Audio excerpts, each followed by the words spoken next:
అని ఆ వృద్ధుల మాటలు నమ్మి యుద్ధసన్నద్ధుడై శత్రురాజులతో ఘోరంగా పోరాడాను. దెబ్బతిని క్రోధములతో ఉన్నటువంటి పురంజయుని సైన్యం ధాటికి శత్రురాజులు సైన్యంలో నిలవలేకపోయేది. అదీనుగాక శ్రీమన్నారాయణుడు పురంజయుని విజయానికి అన్ని విధములుగా కూడా సహాయపడెను. అంతయు శ్రీమన్నారాయణుడు మహిమయే కదా అని ఆ యుద్ధంలో కాంభోజాది భూపాలురు ఓడిపోయి పురంజయ రక్షింపుము రక్షింపుము అని కేకలు వేయచ్చు పారిపోయిరి. పురంజయుడు విజయం పొంది తన రాజ్యమును తిరిగి సంపాదించెను.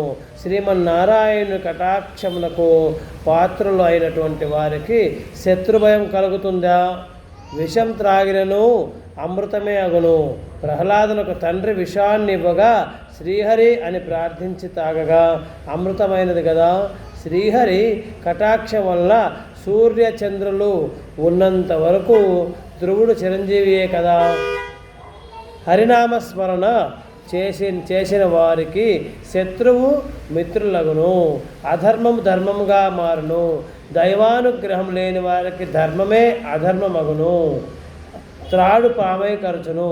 కార్తీక మాసమంతయు నదీ స్నానముల నుంచి దేవాలయంలో జ్యోతిని వెలిగించి దీపారాధన చేసినచో సర్వ విపత్తులు పటాపంచలగును అని సౌఖ్యములు సమకూరును.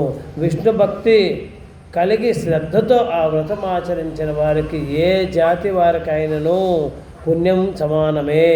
బ్రాహ్మణ జన్మనెత్తి సకల శాస్త్రములు చదివి కూడా విష్ణుభక్తి శూన్యమైనచో శూద్ర కులములతో సమానమగును.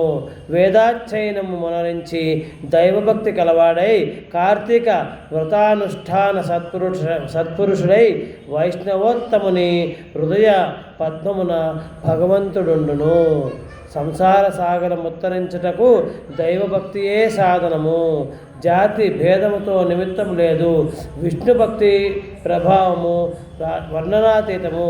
వ్యాసుడు, అంబరీషుడు, సౌనికాది మహారుషులు మరెందరో రాజాదిరాజులు కూడా విష్ణు భక్తిచే ముక్తిని పొందిరి. శ్రీహరి భక్తవత్సలుడు. సదా పుణ్యాత్మలను కంటికి రెప్పవలే కాపాడుచూ ఉండను. ఎవరికైనాను శక్తి లేని ఎడల వారు తమ ద్రవ్యమును వెచ్చించి అయినను మరి ఒకరి చేత దాన ధర్మములు వ్రతములు చేయించవచ్చును.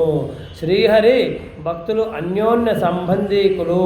అందువలన లోక పోషకుడు భక్త రక్షకుడు అయిన ఆదినారాయణుడు తన భక్తులకు సదా సంపదను సంగి కాపాడుచూ ఉండను. శ్రీమన్నారాయణుడు సర్వాంతర్యామి.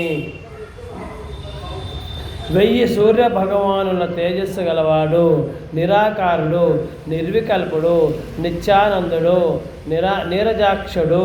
14 లోకములను తన కుక్షియందుండుకొని కాపాడుతున్నటువంటి ఆదినారాయణుడు.